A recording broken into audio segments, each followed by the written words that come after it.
मुरादाबाद में दिल्ली रोड स्थित circuit house में भाजपा के प्रदेश अध्यक्ष भूपेंद्र चौधरी ने पत्रकारों से बात की। इस दौरान उन्होंने ज्ञानवापी में हिंदू पक्ष को कोर्ट से पूजा करने की अनुमति मिलने के सवाल पर कहा कि देश के सभी नागरिकों को न्यायपालिका पर पूरा भरोसा है, इसलिए सबको धैर्य रखना चाहिए। जो भी न्यायालय का निर्णय होगा हम सब उसे स्वीकार करेंगे।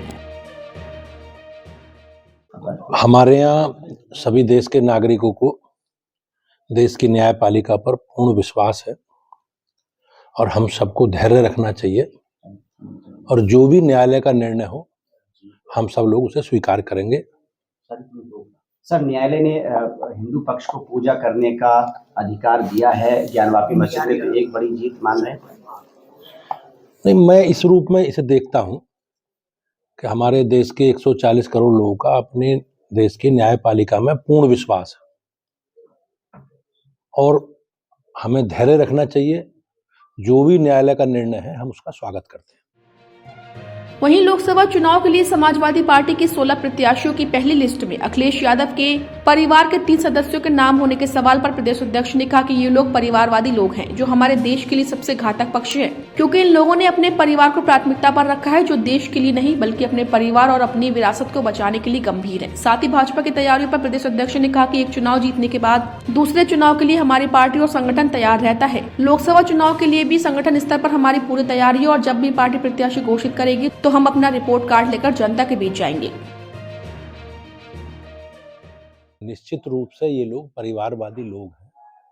और ये हमारे देश के लिए सबसे घातक पक्ष है,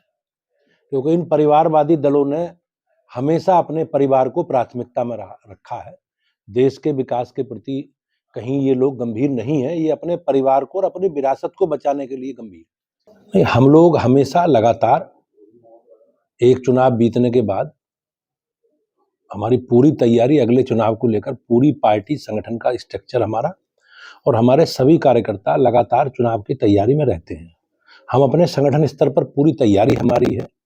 और जब भी पार्टी प्रत्याशी घोषित करेगी हम मोदी जी के नेतृत्व में अपना पूरा रिपोर्ट कार्ड लेकर, अपना काम का पूरा लेखा जोखा लेकर जनता के बीच में जाएंगे।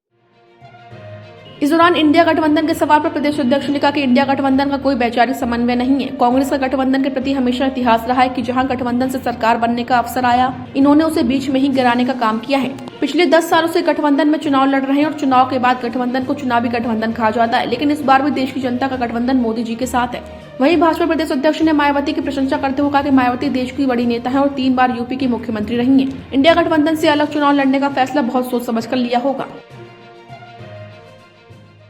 इंडिया गठबंधन में जिस तरह से फूट पड़ी हुई है उसकी हालत को देखकर क्या कहना चाहिए? नहीं, आप जिस प्रकार से, ये कोई वैचारिक इनका आपस में समन्वय नहीं है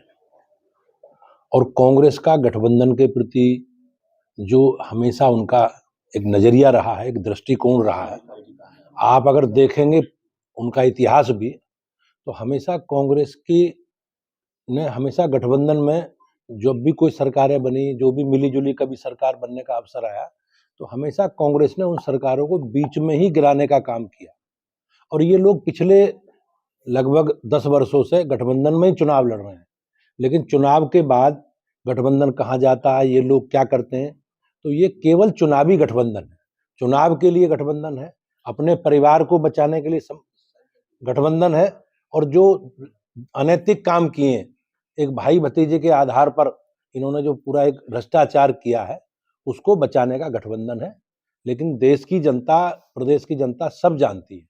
और प्रदेश की जनता का, देश की जनता का गठबंधन मोदी जी से है। नहीं, निश्चित रूप से मायावती जी एक प्रदेश की, देश की एक बड़ी नेता हैं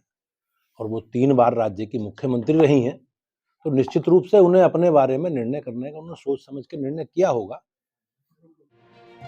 वहीं प्रशांत कुमार को यूपी के कार्यवाहक डीजीपी बनाए जाने के बाद सपा प्रमुख अखिलेश यादव के ट्वीट करने पर प्रदेश अध्यक्ष भूपेंद्र चौधरी ने कहा कि ये सरकार की व्यवस्था है। सरकार ने रिटायरमेंट के बाद जो भी कार्यवाहक नियुक्त किए हैं और उनकी जो भी प्रक्रिया होगी, मुझे उम्मीद है सरकार उसे पूरा करने का प्रयास करेगी। इसके अलावा केंद्रीय मंत्री शांतनु ठाकुर के गारंटी देता हूँ 7 दिन में लागू हो जाएगा सीएए वाले सवाल पर प्रदेश अध्यक्ष ने कहा कि ये निर्णय सरकार को करना है और वो ही सीएए पर अधिकृत बात कह सकते हैं।